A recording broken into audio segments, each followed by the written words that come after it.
Hello and welcome back to our channel Uniclass Chemistry, Class 12 Physics, Chapter number 10, Wave Optics, and we are continuing this chapter. From today, lecture number 4, we are continuing a new topic as constructive and destructive interference. Interference हमने करा हुआ है superposition principle से. When two waves supposing meeting at a point of different amplitude, so the amplitude gets added and the effect shown in the principle is known as the effect shown as is called interference. So in this video we will cover constructive and destructive interference, the graphical and the analytic solution of both the interference. अब starting में हमारे पास interference का topic था. Interference add हुआ, vector sum आया and the effect जो हमें देखा वो इंटरफेरेंस हो गया हमारे पास सुपरपोजिशन प्रिंसिपल से. Then interference is classified into two, constructive and destructive. The first one is constructive, जिसका ग्राफ ही हमारे पास है. When one wave S1, second wave S2, amplitude A1, intensity I1, amplitude A2, intensity I2, and when both get added, we get the resultant intensity will be the maximum intensity, because दोनों add होंगी तो दोनों add होकर अपनी दोनों एक नई frequency, एक हायर फ्रीक्वेंसी, एक इंटेंसिटी जनरेट करेंगे, वो मैक्सिमम इंटेंसिटी जनरेट करेंगे. If phase difference between two superposing waves is n pi, because अगर हम इसको शिफ्ट भी करेंगे तो हमारे पास जो वेव्स बन रही है हमारे पास, दैट इज इक्वल टू एक हमारे पास फ्रीक्वेंसी में 2 पाई, देन अगेन एक फ्रीक्वेंसी में 4 पाई, देन सेकेंड वेव में भी ऐसे ही होगा 4 पाई. तो हमारे पास जो फेज डिफरेंस यहाँ पर तो 0 आएगा, लेकिन अगर इसको पैरेलल शिफ्ट करते हैं तो हमारे पास फेज डिफरेंस जो है वो इवन मल्टीपल्स में आएगा, लाइक 0 2 4 पाई एक्सेट्रा. सो हमारे पास जो आएगा वो n पाई में जो इसका फेज डिफरेंस आने वाला है. फेज डिफरेंस इन दोनों वेव्स में जो फेज का डिफरेंस है, and that n is equal to 1 to from 1 to 3 and onwards. Now second part is destructive interference. Destructive, constructive मतलब एड अपॉन, यानी कि इंटेंसिटी वैल्यू मैक्सिमम, नाम से ही जनरेटेड है. नाम हमारे पास ऐसा है जिससे पता लगाया जा सकता है कि ये कंस्ट्रक्ट यानी कि जनरेट कर रहा है इंटेंसिटी को. डिस्ट्रक्टिव मतलब डिस्ट्रक्ट, यानी कि intensity will be destroyed in this type of interference. तो ये इंटरफेरेंस में हमारे पास फेज डिफरेंस जो है between two supposing waves as 2n-1, यानी कि ऑड मल्टीपल्स ऑफ π/2 में ये मिलने वाला है. नाउ जो हमारे पास इंटेंसिटी, एम्पलीट्यूड 2 वेव्स है.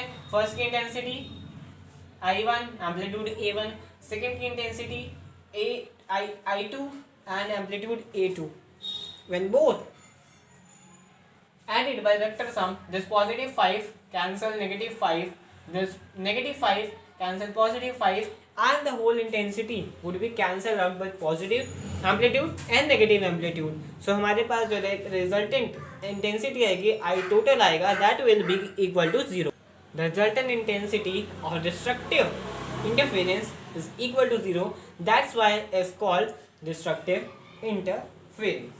तो हमारे पास दो केसेस आ गए जहां पर I हमारे पास मैक्सिमम है और I हमारे पास मिनिमम है, और वी कैन से I यहाँ पर 0 है. Then in the previous video we have already covered the formula of intensity, that is I is equal to I naught cos k R2 minus R1 upon 2. So that's the formula. और इसी formula से अगर analytic solution हमें करना है तो हमारे पास, let's do with the constructive interference. By getting this formula, I is equal to I naught cos k R2 minus R1 upon 2, और इसमें फेज हमारे पास k R2 minus R1 upon 2 हो गया. और जो कंस्ट्रक्टिव इंटरफेरेंस है हमारे पास उसमें फेज है n pi. and the n is equal to from 0, 1, 2, 3. n की वैल्यू है हमारे पास 0, 1, 2 एंड ऑनवर्ड्स जितनी भी हमारे पास वैल्यू हो सकती है एंड इवन वैल्यू हो सकती है क्योंकि फेज हमारे पास जो आता है फेज वो इवन मल्टीपल्स में ही आएगा, इवन मल्टीपल्स ऑफ पाई में आने वाला है. And if we take n is equal to 0 तो हमारे पास k r2 minus r1 k r2 minus r1 upon 2 ये 0 के इक्वल हो जाएगा हमारे पास. अब ये 0 के इक्वल हो गया हमारे पास. Then we have i is equal to i naught. तो यहाँ पर क्योंकि k r2 माइनस r1 0 हो गया, k r2 माइनस r1 0 हो गया तो cos 0 हो गया. And when cos is equal to 0, I is equal to I naught cos 0 is equal to 1. So this much value will equal to 1 and I is equal to I naught or we can say I maximum. तो I की value I maximum constructive interference में हमारे पास मिल जाएगी. Also path difference का हमारे पास जो formula है that is 2 lambda और we can say 2 pi is equal to lambda. So जो हमारे पास फेज डिफरेंस आएगा उसके मल्टीपल्स में lambda. Also this beautiful formula can also be written as 2 pi upon wavelength that is equal to wave vector and which can be used directly right here. So we can easily find out the formula of path difference. तो path difference का directly formula हमारे पास आने वाला है. And that is equal to 2 pi upon lambda r2 minus r1 upon 2 and that is equal to n pi because this is equal to n pi and the pi cancel out and 2 also 2 cancel out. So we get the formula that is equal to, and this is written as r2 minus r1 is equal to n lambda, and that we got the formula of path difference.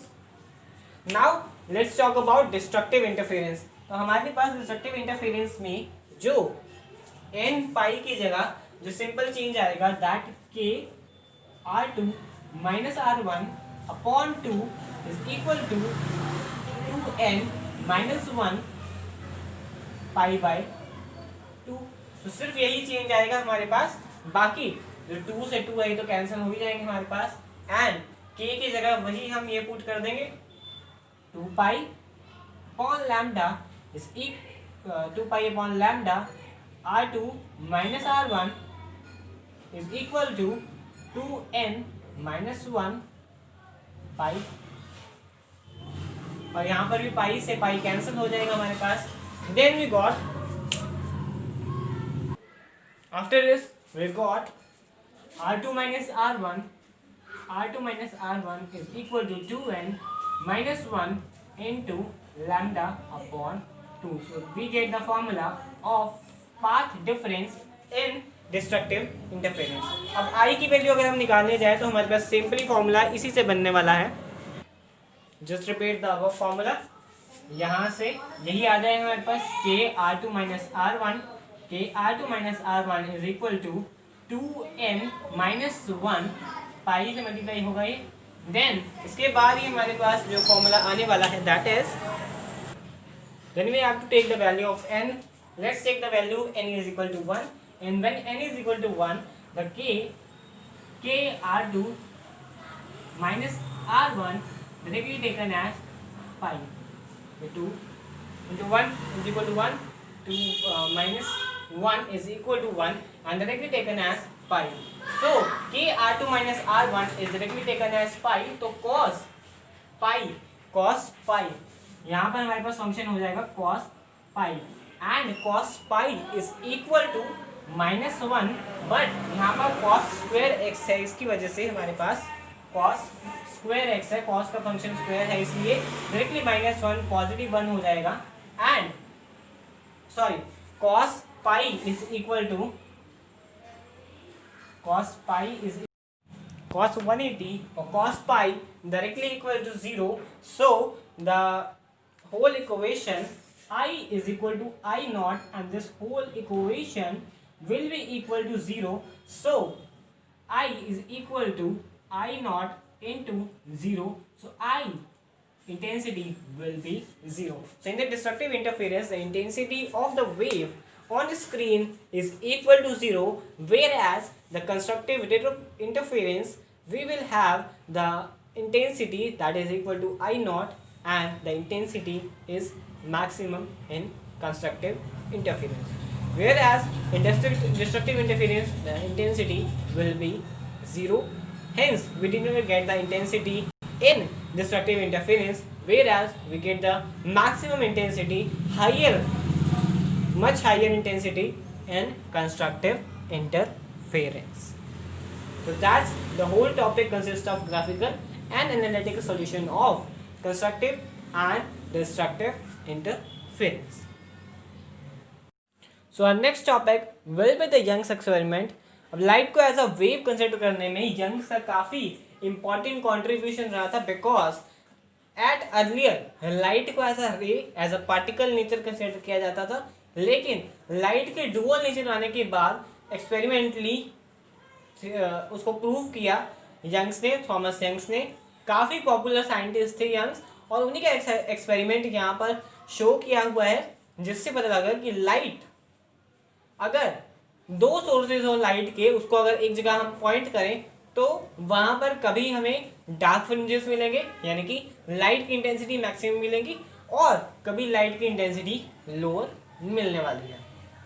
As earlier we से intensity will be the maximum and intensity will be the minimum in case of constructive and destructive interference. तो यहाँ पर एक source of light को, पहले एक source of light को यहाँ से सोर्स ऑफ लाइट को ट्रैवल की है, one source of light, then वो एक स्क्रीन पर आएगी, जिसमें जिस स्क्रीन में दो स्लिट्स किए हुए हैं, बहुत ही नेग्लिजिबल लेंथ के दो स्लिट्स किए हुए हैं, पिन होल्स हैं, लाइक पिन होल्स। सो उससे जो हमारी जो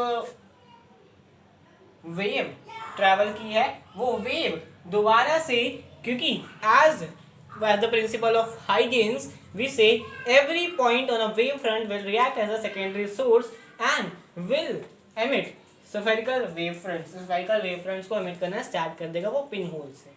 अनदर जो दो वेव्स, अब दो पॉइंट 1 फ्रॉम पॉइंट 2 दो वेव्स निकलेंगी।